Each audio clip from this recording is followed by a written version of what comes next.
Embarrassing. Yes, very. Hurling accusations. All right, Bill, I got 6 questions for you. Okay. No, it's just like, there's so many, I didn't even know the injury report till just now. And there's like a million people questioning them. Do you know all their statuses? I do. Josh Giddey, In. Dalon Terry, Out. Javon Carter, Out. Kevin Herter, In. Jalen Smith, In. Julian Phillips. Out.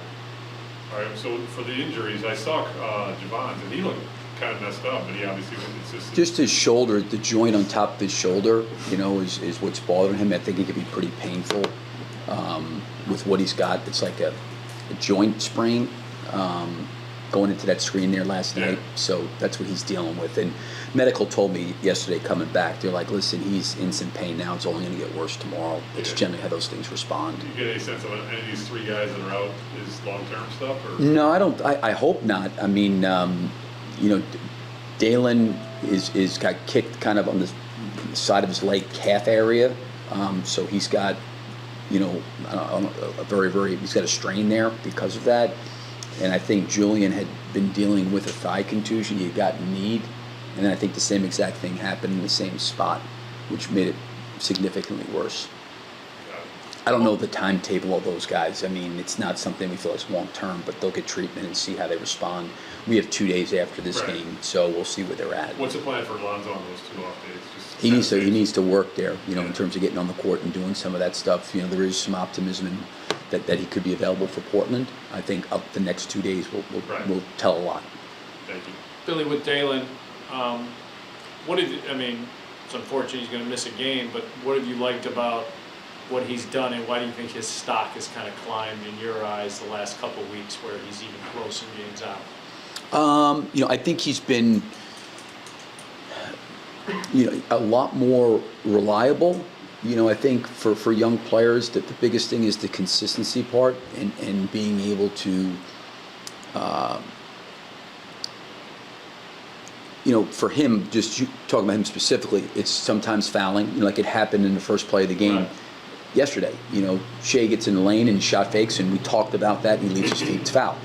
He'd really done a good job of cleaning a lot of that stuff up, and I think he's been much better there. I think his decision-making has been much better. I think when he's gotten to the rim, he's made good decisions on plays that he can finish and then plays he can spray out. He's always been very active defensively in terms of being disruptive and getting his hands in passing lanes and things like that. But I just think he's been more consistent. I think he's cut down on some of his mistakes. And the mistakes would be more things that he can control.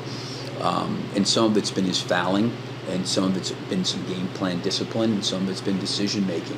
But I think to his credit, I think through watching film and through some of his experiences, he's improved in those areas. What about from a shooting perspective? He's really seems like stepping forward in that role. I'm happy he's shooting the ball with confidence. I think on that West Coast trip, I think he may have been like 11 for 16. Those numbers for anybody are probably not sustainable. But I think I like the shots he was taking. He was open, has legs under him. He's worked hard on his shooting. I do think his shooting has improved. I think the more he plays, the more reps he gets, I think the better and better he'll get from that area. I mean, where he was at from a shooting perspective, his rookie year to where he is now, he's going to keep, I think, getting better. And generally, most guys in the NBA, I think, from a shooting perspective, always seem to improve as time goes on. And he's a young enough player that there's enough time for him to get better there. Wasn't really thinking of bringing this up, and I don't want to bring a negative element to this positive discussion here, but how come he steps out of bounds so much? I mean, I would like to know that too. Is that something? Yeah, no, it's yeah. I mean, I think that the court awareness and things is got to be important. I think you see it a lot of times with young players, especially when they're in the corners and the ball comes to them, as they try to get momentum going out of the corner. A lot of times they drop their back foot and their back foot steps on the line. That was just running the lane. He's got to know where he's at in those situations, and I think it's at times has been, for some of our younger players, what I would classify as kind of careless turnovers that are certainly avoidable. Like I said, you're putting those things on those guys. Like we put on Dalon, for example, a lot because he stepped out of bounds early in the game. just the shot fake discipline and staying down. Where is the guy? The guy's in the non-paint two. The only thing he can do is make a tough contested two over you with your hands up without jumping, or you're going to foul him. If he makes it, he makes it, but don't put him to the free throw line when they're taking a tough shot. And the same thing in transition, having an awareness of spacing and where you're at. And clearly, because I was looking up the sideline, he clearly stepped out of bounds. There's no question about it. Billy, how do you make sure that you guys as a group, there's not collateral damage from last night, from a one-sided game like that? I mean, is this team showing you that, I mean, there's been so many comebacks and so many moments for them. Do you feel pretty good that they are able to kind of etch a sketch bad losses like that and move on? Yeah, I mean, I don't know what tonight will hold. I feel from a consistency standpoint, since the All-Star break, we've been in every single game. This was a game we were not, and we were not in the game very early. In reality, I'm hopeful that our guys would come back and respond, much better.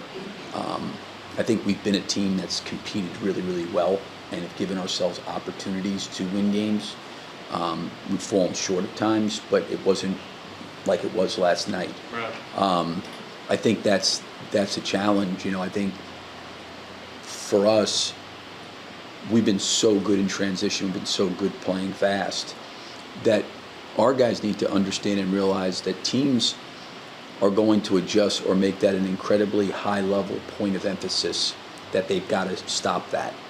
The next iteration for us is, in the West Coast, we were going downhill, getting to the rim, getting to the basket. You saw Coby getting fouled, Josh Giddey getting fouled. Teams are watching that. You're not going to keep on letting those guys do that night after night after night. Now we got to adjust. Okay, that's not there now. What's open? What's available? And I do think that's been a major problem, in my opinion, with the turnovers. We've had 39 turnovers in 2 games, and a lot of it is not reading the defense well enough. We've got to help them, in terms of putting it on film and showing it to them. But, teams try to take away your strengths. Transition's been a huge strength. I think maybe the last game against Denver, I think we scored 31 points against Denver at their place.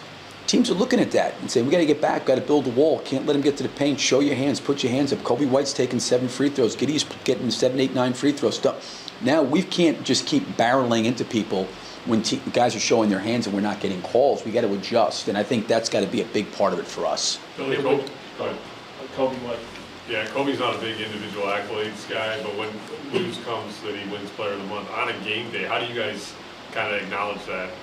I think Kobe's... Organizationally, I mean, because you want to focus on the game, but you also want to celebrate that. Yeah, no, we'll talk about it, say something about it. Kobe's very, very level-headed and stuff. For him to win Player of the Week, 2 consecutive weeks, you felt like he was going to have a really good opportunity to be Player of the Month. So I'm happy for him, and I do think some of that has been a factor of the team outside of last night. We've played good basketball and played competitively, so it's good to see someone like him get rewarded, who's been a big part of that. Really, on the Lonzo front, I know you. I'm sorry? On the Lonzo front, I know you kind of addressed this before, but is there a point when you guys will have to shut him down, or is this something where you are just pushing through to that? No, because the biggest, this is not going to resolve itself for months, and I think in all the doctors looking at him, hand specialists looking at him, he's not necessarily putting himself in harm's way to like make it way, way worse.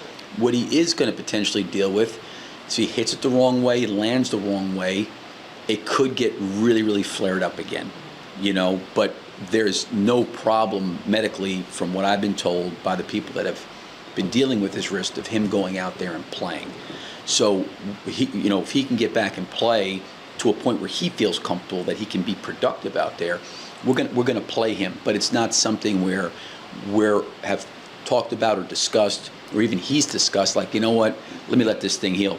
This is going to take some time after the season's over with, that he's going to have to really, really shut down to get it back to where it feels normal again. Do you think he'll need surgery though? No, it doesn't. That was my first question too, and that was not it at all. It's I was saying I think it was close to being a Patrick Williams situation. Yeah, you said that. But it's not that. It's just you know, again, I'm not a doctor, but, you know, they talk about blood flow to certain areas, and because of where the sprain is at, it's just a long healing process. So if he does, whenever he gets back to playing, if he falls on it the wrong way or does it, he's going to be right back to where he was. But knowing him, you know, he wants to play. I mean, he's trying to do everything he can to get in between the lines and play.